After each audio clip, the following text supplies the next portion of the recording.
Lecture में हम बात करने वाले हैं राइम्स इन पोइट्री। तो राइम जो होती है, लय जो होती है, तुकबंदी जो होती है, वो पोइट्री में ही होती है, वो काव्य में ही होती है।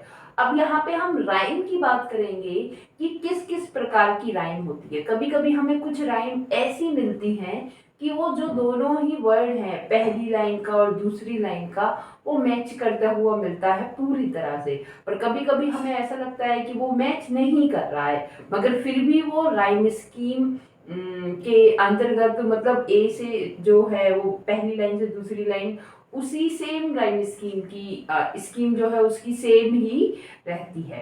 तो यहाँ इस प्रकार राइम स्कीम बहुत सारी होती हैं, सॉरी राइम बहुत सारी होती हैं। तो वो ही राइम के बारे में आज यहाँ हम जानेंगे कि कौन कौन सी राइम यूजुअली हमें देखने को मिलती हैं। तो सबसे पहले हम बात करने वाले हैं, यहाँ पर एक राइम है जिसका नाम है हाफ राइम।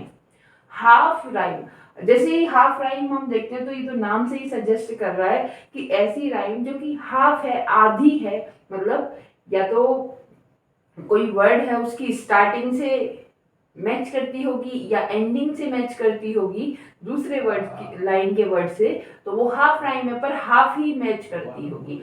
तो देखते हैं क्या है ये जो हाफ राइम है। ये जानी जाती है स्लैंट राइम के नाम से भी, इम्परफेक्ट राइम के नाम से भी, ऑब्लिक राइम के नाम से भी और नियर राइम के नाम से भी। तो ये जो हाफ राइम है इसके स्लैंट, इम्परफेक्ट, ऑब्लिक और नियर राइम, इन नामों से भी इस हाफ राइम को हम जानते हैं, है ना। और हम यहाँ देखते हैं कि क्या होती है। तो यहाँ हाफ राइम में क्या होता है कि similar word, similar vowel sounds, ये जो वॉवल साउंड्स होती है वो तो होती है similar, but they do not have the same number of syllables, पर उनके अंदर सेम नंबर ऑफ स्लैबल नहीं होते। तो आधे जो नंबर है वो मिलेंगे, आधे नहीं मिलेंगे। जैसे कि एक वर्ड है ब्रिज और दूसरा वर्ड है हमारा ग्रज, GRUDGE, इसे थोड़ा मिस्टेक हो गया। तो ये वर्ड है हमारा ब्रिज और यहाँ पर है ग्रज। तो यहाँ हम देखेंगे कि ये लास्ट की जो लाइन है, ये लास्ट तो सेम राइम कर रहा है, पर आगे से इसमें जो है सेम नहीं राइम नहीं कर रही एक दूसरे के साथ। जबकि इसमें स्लेबल की बात करेंगे तो सेम स्लेबल भी इसमें नहीं, सेम स्लेबल इसमें तो है कि 1 2 3 4 5, bridge grudge, grudge bridge grudge. Syllable क्या होता है? स्लेबल साउंड है, एक बार में कितना निकलता है। जैसे कि लिखा है नटखट, तो नटखट में 2 स्लेबल है, नटखट नटखट, उस तरह से। तो bridge grudge, bridge bridge grudge, ये एक ही वर्ड, एक ही साउंड इसमें स्लेबल है।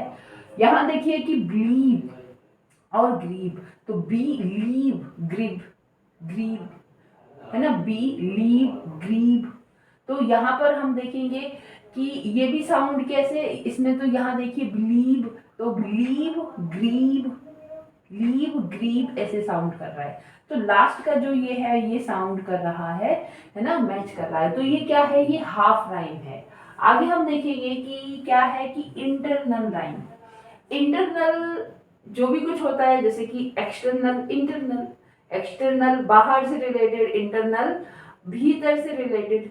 तो ये भी राइम है, वो कैसी राइम है? जो कि भीतर से रिलेटेड है, मतलब जो साउंड करेगा वो अंदर के ही हमारे कुछ ऐसे वर्ड होंगे जो साउंड एक दूसरे से राइम करेंगे। तो rhyme within a verse line, तो क्या करता है? विद इन, एक वर्स लाइन के अंदर ही ये राइम करते हैं। और सबसे ज्यादा इसको यूज किया गया है कॉलरिज के द्वारा, उनकी फेमस पोएम है Rime in the Ancient Mariner, Rime in the Ancient Mariner.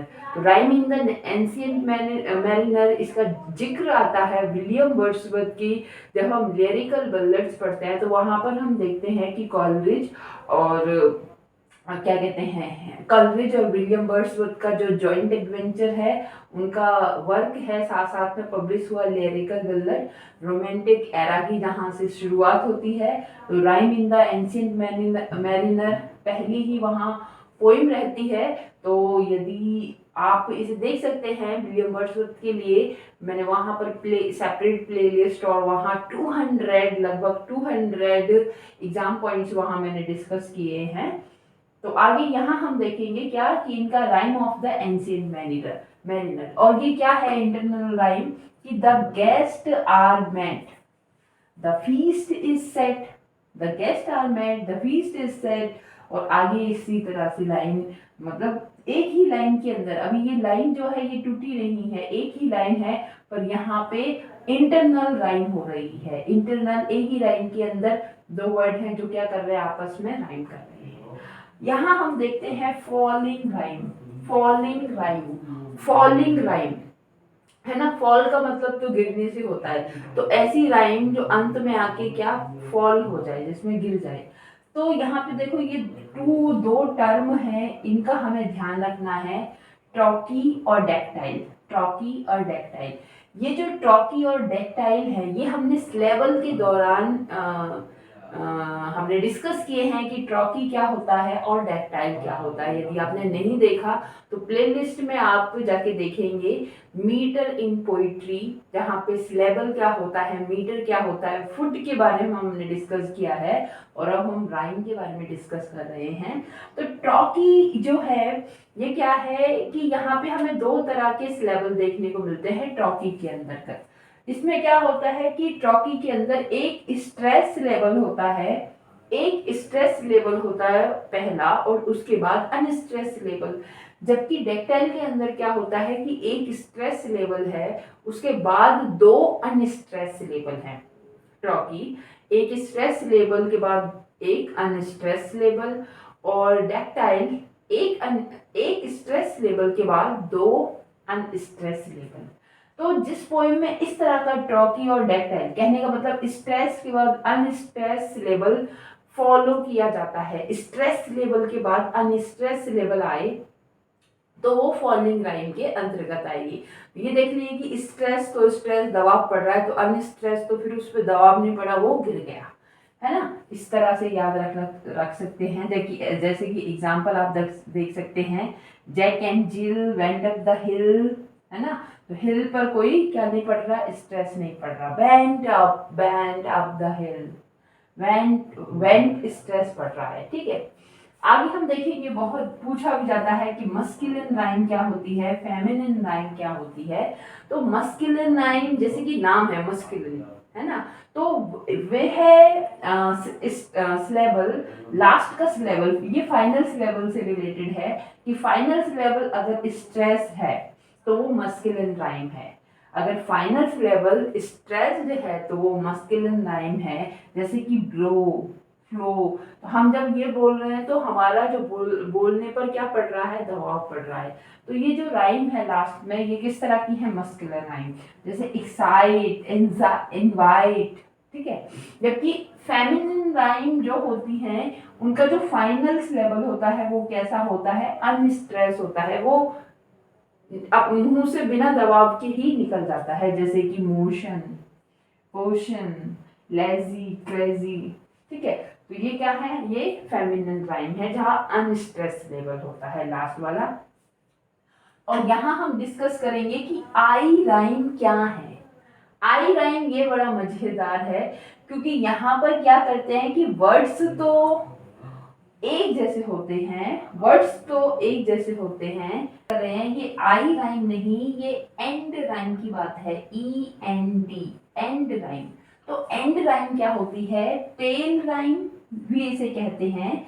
और ये क्या होती है, अकर होती है in the final words of line of poetry. किसी भी पोइट्री के फाइनल में, लास्ट में, अंत में जो राइम, जो वर्ड्स हैं एक दूसरे से मैच करते हैं, तो वो क्या होते हैं, एंड राइम। बड़ा इजी है, अक्सर ये तो हमें देखने को मिलता है कि जब हम तुकबंदी करेंगे, चाहे हिंदी में आप देख लीजिए, चाहे इंग्लिश में भी आप देख लीजिए, तो तुकबंदी जब हम करते हैं तो क्या होता है कि लास्ट के जो वर्ड है एक दूसरे से क्या करते हैं, मैच करते हैं, है ना। तो ये एंड राइम है कि beside the lake, beneath the trees, fluttering and dancing in the bridge. अब हमने यहाँ पे आई राइम बाय मिस्टेक लिख दिया, but I rhyme also a point two discuss. I rhyme, RHYME। तो आई राइम भी बड़ा इजी है समझने के लिए कि आई राइम में क्या होता है, कुछ वर्ड्स ऐसे होते हैं that is same in number, है ना, same in number, same vowel and consonant जिसके अंदर होते हैं, और वो राइम भी सेम नहीं करते। पर जैसे कि फॉर एग्जांपल हमने देखा एक वर्ड है लव, जैसे कि लव है और मूव, आवर और मूव, जैसे वर्ड है लव और दूसरा है मूव। एक वर्ड है RHOUR और दूसरा वर्ड है पोर, POUR, पोर। तो यहाँ पर हम देखेंगे कि जो वावल्स हैं, है ना, वो क्या है, वो तो सेम है ना, यहाँ पर भी देखिए वो तो सेम है, मगर इनके प्रोनंसिएशन कैसे हैं, प्रोनंसिएशन इनके सेम नहीं है। इनको क्या कहते हैं, एक ही तरह से नहीं बोला जा सकता। इसे हम लब बोलते हैं पर इसको मब नहीं बोलेंगे, उसी तरह से जिस तरह से इसे मूव बोलते हैं इसको लूप नहीं बोलेंगे, इसको आर बोलते हैं इसको पार नहीं बोलेंगे, और इसको पोर बोलते हैं तो इसको हो, और अब ये क्या है, बहुत खिचड़ी बेकार हो जाएगी, है, तो इस तरह से नहीं बोलते। तो बोलने का जो तरीका है वो अलग है। तो ये आई राइम है, ये देखने में अलग लगती है, ये तो बड़ा सही है, आंखों का धोखा वाली राइम है ये, है ना, देखने में कुछ और राइम हम समझ रहे हैं पर है ही नहीं वास्तव में। कोई पहली बार इसे देखेगा इसी इंग्लिश को तो वो तो बिल्कुल ही हो, उस तो मतलब पता नहीं होगा तो ऐसे ही राइम कर देगा, मगर बाद में देखेगा अरे ये तो राइम ही नहीं कर रहे हैं, इनका तो अलग ही फंडा है। खैर, लव, मूव, आर और पोर, तो ये इनके अंदर जो सिलेबल आए हैं, इनके अंदर जो वॉवेल्स और कॉन्सोनेंट तो अलग है पर वॉवेल जो साउंडिंग है वो सेम है, मगर ये सेम नन नहीं किए जाते। तो टोटल हमने यहाँ पे 7 राइम जो हैं उनके बारे में डिस्कस किया कि हाफ राइम क्या होती है, आधी अधूरी राइम, पूरे वर्ड्स के साथ राइम नहीं करती, इंटरनल राइम किसी लाइन के अंदर मैच होगी, फॉलिंग राइम की लास्ट पहले स्ट्रेस सिलेबल और फिर बाद में अनस्ट्रेस सिलेबल जहाँ आएंगे, मस्कुलिन राइम फाइनल जो सिलेबल होगा वो स्ट्रेस होगा, फेमिनिन राइम जहाँ फाइनल सिलेबल क्या होगा, अनस्ट्रेस होगा, और एंड राइम क्या होगी, किसी भी लाइन के एंड में जो मैच करेंगे तो वो एंड राइम, जबकि आई राइम तो आंखों का धोखा है रे वाह, है ना। तो आई राइम क्या है, जहाँ मुंह इस तरह से आप देख लीजिए जहाँ जो वर्ड्स हैं वो एक दूसरे से राइम नहीं करते, जबकि इनके जो वॉवेल हैं वो एक जैसे होते हैं। तो it is all about rhyme. I hope कि आपको बहुत अच्छा लगा होगा। Like share subscribe it for more.